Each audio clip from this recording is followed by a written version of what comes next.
Mi nombre es Mauro Loyo Varela, orgullosamente mexicano. Nací el 30 de noviembre de 1941 en la ciudad y puerto de Veracruz. Hijo primogénito del doctor Mauro Loyo Díaz y de María Cristina Varela Molinet de Loyo. Mi familia fue reconocida por su labor altruista y exitosa, y mi genealogía empieza con mi abuelo Mauro Loyo Sánchez, quien fue un excelente médico de los siglos XIX y XX, capacitado en diferentes y prestigiosas universidades de Europa, siendo a su regreso el primer presidente de Junta de Administración Civil en Veracruz a la salida de los americanos en 1914. Diputado local por el mismo estado, en donde en dicho cargo colabora en la promulgación de la Constitución de 1917, que se promulga en el mismo año ya como gobernador del estado de Veracruz, la cual continúa vigente hasta nuestra fecha. Sigue laborando como médico hasta su fallecimiento, hasta los 97 años de edad. El doctor Mauro Loyo Díaz, mi padre, sigue la carrera política y profesional de mi abuelo. Realizó sus estudios de medicina en la Escuela Médico Militar de la Ciudad de México y en los años 50 se desempeñó en el cargo de subdirector médico del Instituto Mexicano del Seguro Social. En 1957 fungió como director de asistencia médica en la Secretaría de Salud del Distrito Federal, llegando posteriormente a ser subsecretario de Asistencia de Salubridad a nivel nacional en el año de 1968, llevando a cabo a la par su profesión como médico cirujano. Por lo anterior, yo crecí en el ámbito político y médico al lado de mi abuelo y de mi padre, ejemplos de honor y lealtad a su profesión, así como el cariño y amor por sus semejantes. Inicié mis estudios primarios en el Colegio La Paz y Cristóbal Colón de la ciudad de Veracruz. Posteriormente, al cambiarnos a vivir a la Ciudad de México, cursé la secundaria en el Instituto Patria con los jesuitas y el bachillerato en el Instituto Mexicano Universitario. Al regreso a mi ciudad natal, Veracruz,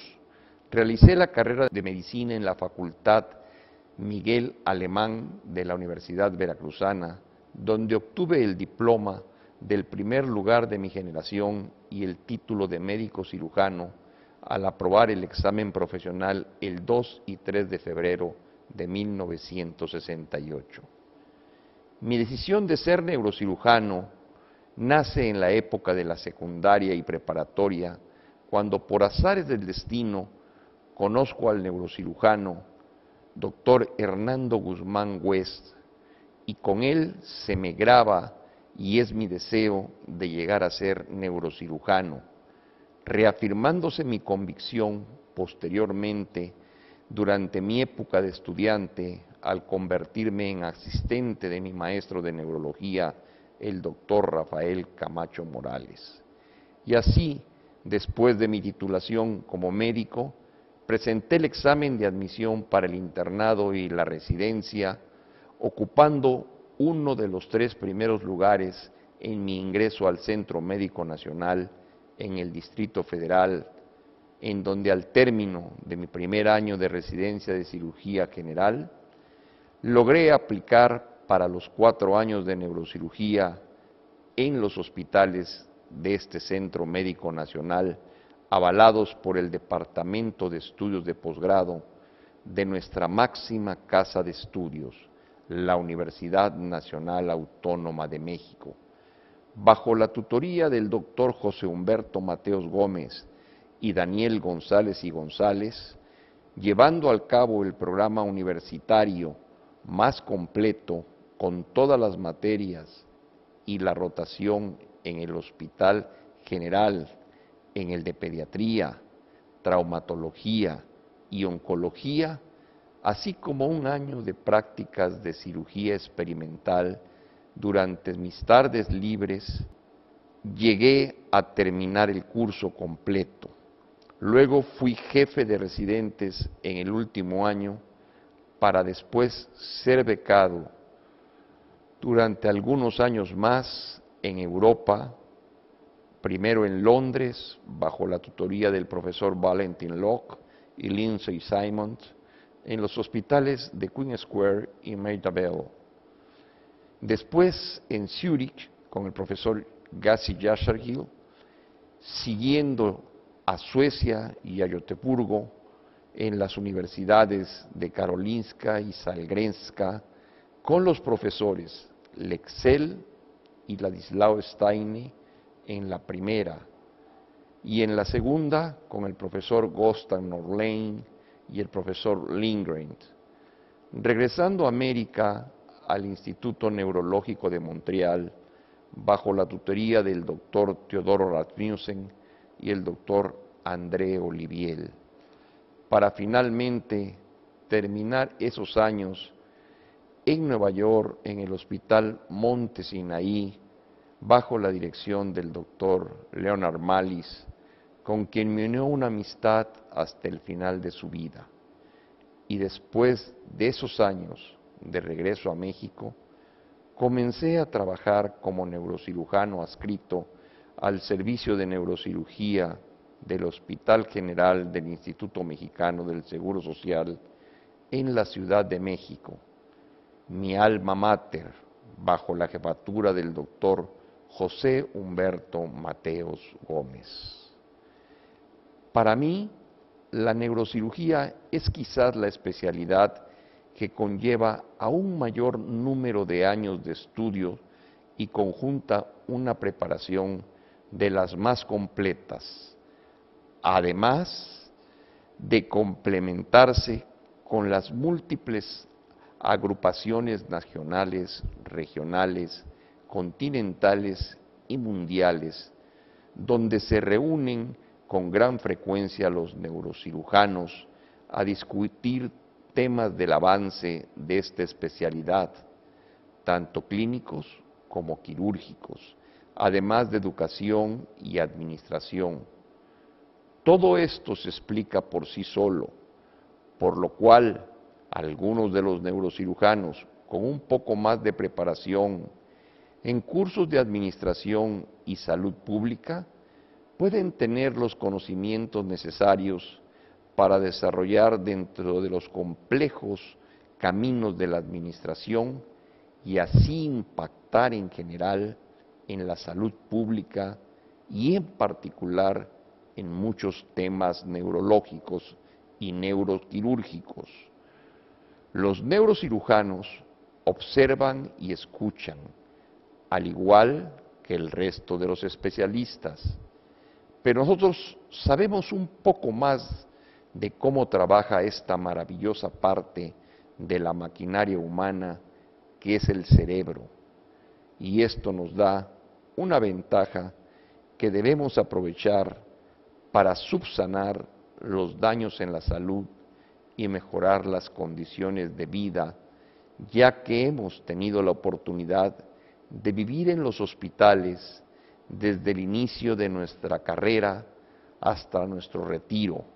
y esto, aunado al conocimiento adquirido y al sentido común, me hace pensar que es una de las causas por la que el neurocirujano es tan polifacético y participa lo mismo en política y administración, ya sea que tenga que ver con la salud en cualquiera de los puestos públicos. Una de las principales premisas de un buen neurocirujano es la actitud ante la vida y la toma de decisiones en pocos segundos, basadas en la experiencia. Además de todo lo anterior, la historia de la neurocirugía en las últimas décadas nos corrobora esto. Por eso tenemos que recordar que el neurocirujano se hace y vive en el hospital, conociendo todos los niveles de atención, las instalaciones, los equipos e interactuando la mayor parte del tiempo con grupos interdisciplinarios de diferentes especialidades. Sin embargo, no podemos olvidar que muchas de las causas de mortalidad están relacionadas con la falta de conocimiento y el armamentario para luchar contra ella, la enfermedad. En esta especialidad, de allí que algunos de nosotros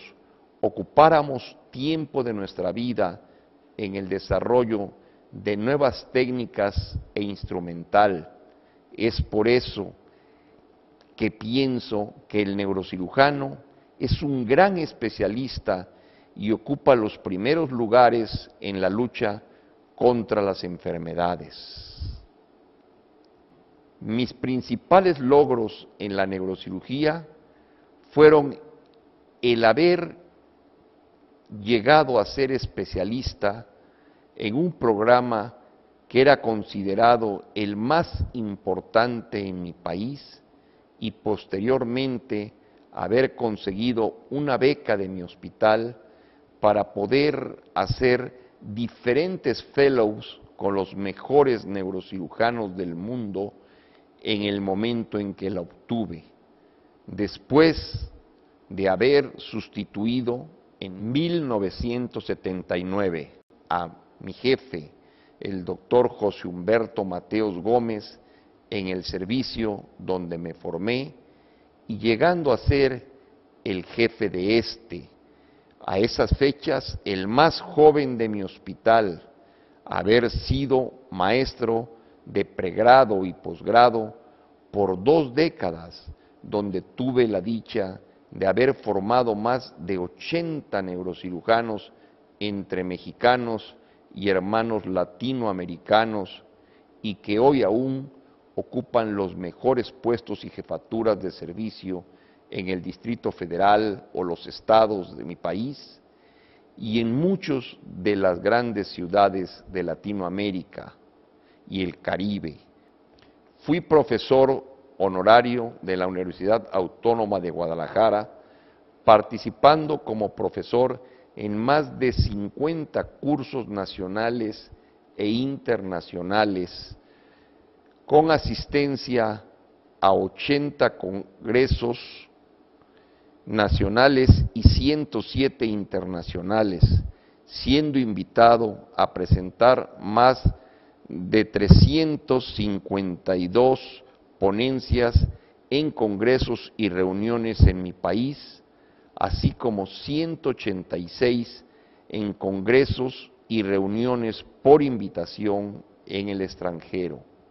Soy autor de 132 publicaciones certificadas en revistas nacionales y extranjeras, y también tengo capítulos de libros y la publicación de 5 libros de temas de salud pública, más de 52 menciones en el índice médico y miembro del comité editorial y de revisión de 2 revistas de neurocirugía en mi país y 5 en el extranjero. Pertenezco a 21 sociedades nacionales y 20 sociedades internacionales, donde ocupé 21 puestos directivos, desde presidente de varias de ellas, como la Sociedad Mexicana de Cirugía Neurológica y el Consejo, presidente de la Academia Mexicana de Cirugía, uno de los 2 órganos consultivos en el área médica del gobierno federal de mi país, presidente del 10º Congreso Mundial de Neurocirugía en la ciudad de Acapulco, Guerrero, en México, en 1993, uno de los 2 congresos que se han llevado a cabo en Latinoamérica, lo que produjo mi nombramiento como presidente honorario de la Federación Mundial de Neurocirugía. he tenido el honor de ser presidente de la Federación Latinoamericana de Neurocirugía, que por mi actuación en ella me hizo acreedor a lograr la presidencia honoraria de esta federación. He recibido más de 30 distinciones académicas, premios y medallas entre nacionales e internacionales, y uno de ellos, para mí, muy importante, que es la presea de plata Dr. Gustavo Vaz, por el diseño de más de 47 instrumentos neuroquirúrgicos que se utilizan alrededor de todo el mundo y fueron patentados en Alemania. Además, durante mis múltiples actividades, debo mencionar como la de un gran honor haber sido ministro de Salud en mi estado natal, Veracruz, durante un periodo de 1998 a 2004, y donde fue premiado mi trabajo por la Organización Panamericana de la Salud por haber alcanzado la cobertura universal durante mi gestión. También fui vocal de la Comisión de Arbitraje Médico a nivel nacional y coordinador nacional de planeación del Instituto Mexicano del Seguro Social. Finalmente, después de tantos logros y satisfacciones por mi carrera, considero mi mayor logro las vidas que pude salvar a través de la neurocirugía en más de 7,000 procedimientos neuroquirúrgicos. Enumerar mis logros ha sido muy fácil, pues la memoria para el ser humano recuerda solo lo bueno y olvida lo que no quiere aceptar, pero es bueno recordar, pues no olvidemos aquel pensamiento que aprendemos más de un fracaso que de 1000 éxitos. Por ello, mis principales frustraciones son aquellos fracasos que no pude superar por falta de suficiente preparación, conocimiento, técnicas y habilidades, o pericia por la inexperiencia en un principio y la curva de aprendizaje que marca la vida de cualquier profesionista, pidiéndole perdón por todos mis errores, que es algo que les debo a mis maestros, a mis alumnos y sobre todo a mis pacientes, a los que no pude salvarles la vida o les dejé alguna secuela irrecuperable. Más sería vanidoso el no reconocer las debilidades que todo ser humano y los riesgos a los que nos sometimos y nos seguimos sometiendo durante toda nuestra vida, en particular la profesional dentro de esta ciencia tan compleja que se ha convertido la neurocirugía. Mi experiencia en la FLAN se inicia en los años de 1979, cuando asisto al 18º CLAN de Buenos Aires, Argentina, y soy nombrado durante este delegado de la Sociedad Mexicana de Cirugía Neurológica, siendo esta la reunión más importante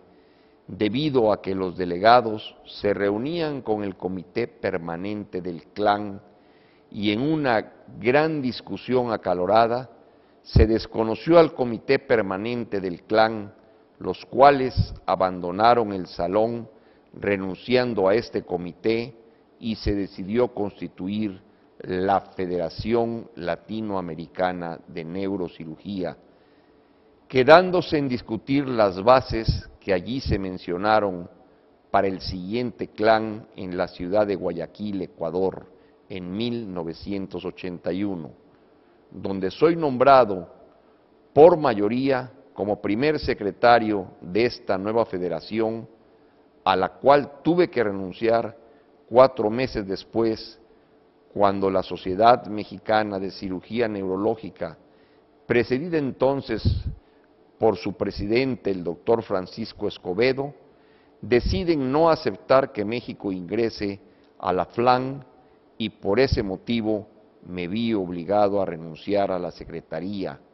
hasta que en 1984, habiendo cambiado ya las autoridades de mi sociedad, el doctor Fernando Rueda y yo logramos que México fuera aceptado en la FLAN durante el 21º CLAN en la ciudad de Caracas, Venezuela, y conseguimos la sede para el 23º CLAN en la ciudad de Acapulco, México. Posteriormente a esto, en ese CLAN se me nombra presidente de la FLAN para el periodo de 1990 a 1992, y en el CLAN de Miami, en donde tomo posesión después de múltiples problemas, porque se lleva a cabo un cambio de sedes de Cuba a Estados Unidos, participando en estos cambios, los cuales se resuelven y llegan a feliz término, en donde durante mi periodo se arreglan las finanzas de la Federación y el Congreso se lleva a cabo en la ciudad de La Paz, Bolivia, siendo muy difícil al principio, pero al final se logra uno de los grandes congresos latinoamericanos después de varios viajes que hay que realizar a la ciudad de La Paz, en Bolivia. En este congreso se me nombra presidente honorario de la FLAN y en el 20º CLAN del 2002 en Lima, Perú, se me entrega la medalla de honor. Debo decir que desde 1979 en la ciudad de Buenos Aires nunca he dejado de asistir y participar en algunos de los CLAN. Con lo anterior, creo haber descrito brevemente la gran experiencia positiva que me ha dejado la vida de esta federación y los amigos que he generado en la gran familia latinoamericana desde el inicio de mi participación hasta la fecha. Puedo decir que casi al término de mi residencia se produjeron los cambios más importantes en la neurocirugía del siglo XX, pues habiéndome entrenado con las técnicas tradicionales, logré durante mi entrenamiento meterme al laboratorio experimental y trabajar con las nuevas técnicas microquirúrgicas que estaban iniciándose, y posteriormente en mis entrenamientos en el extranjero logré aprenderlas de sus creadores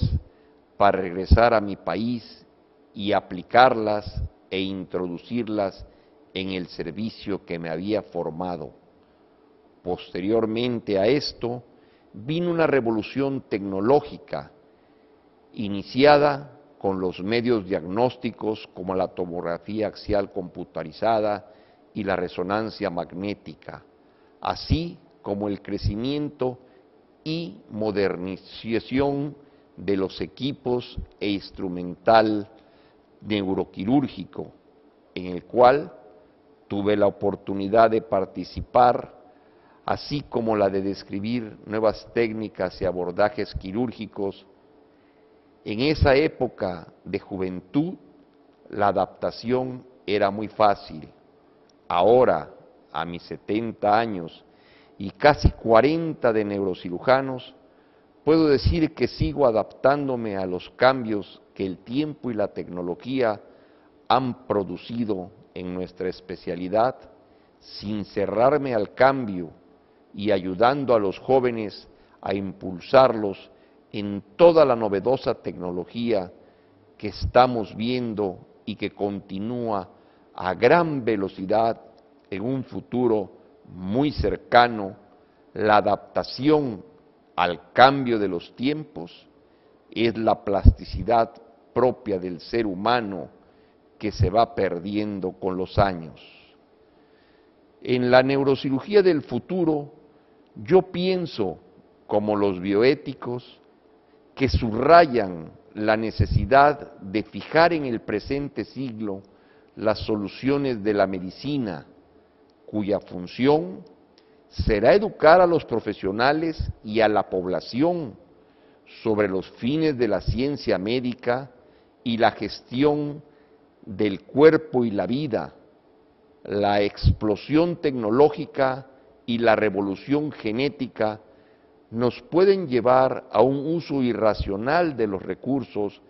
que siempre tendrán un límite si queremos sobrevivir al ya presente y nuevo milenio.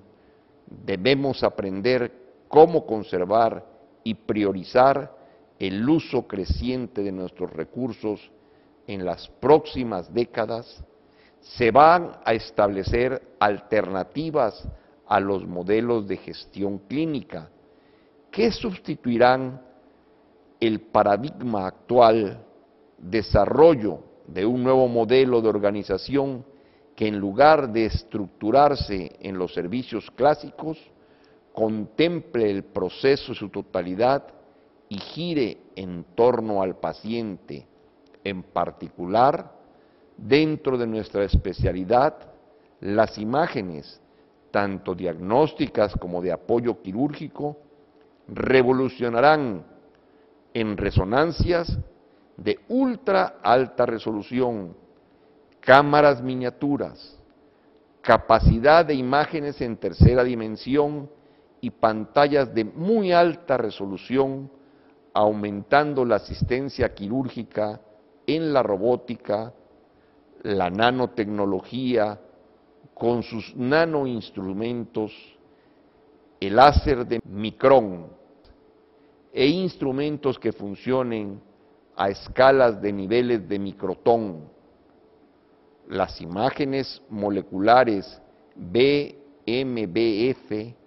los cambios en los tumores al hacer el corte específico, ligándolo molecularmente a las nanopartículas con receptores específicos, para cada uno de ellos posiblemente se acerque la fluorescencia infrarroja tipo 2 en la escala de quantum dots. Y como comenzamos este tema con el cuidado excesivo en la manipulación de la genética, esto está siendo posible ser más preventivo que curativo. Siempre he pensado que el mejor consejo lo da la experiencia, por lo cual les puedo decir a todos mis hermanos latinoamericanos de la neurocirugía que somos una gran federación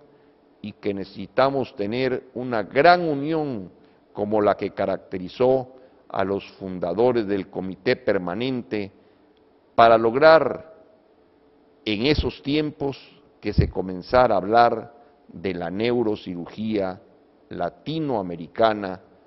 como una hermandad. De ahí que les pediría que olvidaran sus vanidades y rencores personales para trabajar juntos por el engrandecimiento de esta federación, preparándose cada día mejor e intercambiando conocimientos y aprendizajes en este mundo globalizado, para orgullo de todos y cada uno de los neurocirujanos que conformamos esta gran federación, ya que el futuro está en los jóvenes. Muchas gracias.